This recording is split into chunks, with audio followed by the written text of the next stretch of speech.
The old envelope felt cold, dust covered the faded ink. Inside, a single piece of parchment beckoned with an invitation. 3 friends, Max, Emily and Jake, huddled together, their eyes wide with a mix of fear and excitement. Black Hollow Manor awaited. Max, the skeptical one, scoffed. Emily, known for her adventurous spirit, shivered with anticipation. Jake, usually the brave one, felt a knot of dread twist in his stomach. The invitation promised adventure, but something about it felt sinister. Their curiosity outweighed their fear. They decided to go, drawn to the mystery like moths to a flickering flame. The journey would test their courage and their friendship, pushing them to the edge of reason. Little did they know, Black Hollow Manor had secrets it was eager to share. The road to Black Hollow Manor was shrouded in mist. Trees loomed on either side, their branches like skeletal fingers reaching out to grab them. The setting sun cast long, eerie shadows that danced and twisted in the fading light. Emily clutched her jacket tighter, her heart pounding in her chest. Max tried to make light of the situation, his jokes sounding hollow even to his own ears. Jake drove in silence, his knuckles white on the steering wheel. As they neared the manor, the air grew heavy, thick with a strange energy. A shiver ran down Emily's spine. She couldn't shake the feeling that they were being watched, their every move observed by unseen eyes. Black Hollow Manor stood on a hill, a decaying silhouette against the dying light.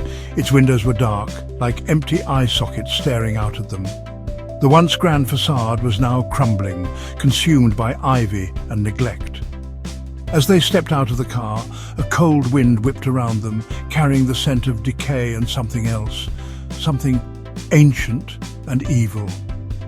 The front door creaked open as if inviting them inside. Hesitantly, they crossed the threshold, leaving the last vestiges of daylight behind. Inside, the air was thick with dust, and the silence was deafening. Cobwebs hung from every corner, and the only light came from the moon filtering through the grimy windows. Each step echoed in the vast emptiness, amplifying their fear. They explored the mansion, their footsteps echoing on the dusty wooden floors.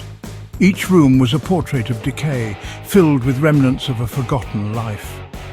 A grand piano sat silent in the corner of the ballroom, its keys covered in a thick layer of dust. As they moved deeper into the mansion, they began to hear whispers.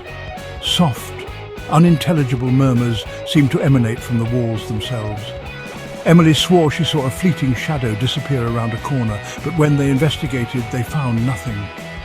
A sudden slam echoed through the house, making them jump. They raced towards the sound, their hearts pounding, only to find a door swinging shut on its own. Fear tightened its grip, whispering that they were not alone. Panic began to set in as they realized the doors had locked behind them. They were trapped within the mansion's cold embrace. The whispers grew louder, swirling around them like a vortex of tormented souls. Max rattled the bars of a window, but it wouldn't budge. Desperation clawed at the edges of their courage. Jake tried to remain calm, searching for another way out, but the mansion seemed determined to keep them prisoner. A piercing scream split the silence. Emily stood frozen, her eyes wide with terror. She pointed a trembling finger towards the end of the hallway. A translucent figure hovered there, its eyes glowing with an eerie light. The figure glided towards them, its form shifting and swirling like smoke. Emily cried out, burying her face in her hands. Max stumbled back, his bravado forgotten in the face of true terror. Jake stepped forward, his voice shaking as he spoke. "Who are you? What do you want?" The figure stopped, its glowing eyes fixed on Jake.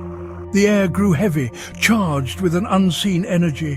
A low growl echoed through the hallway, seeming to come from the walls themselves. The figure lunged, its ethereal hand reaching out for Jake.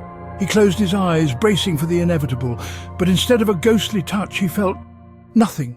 He opened his eyes to find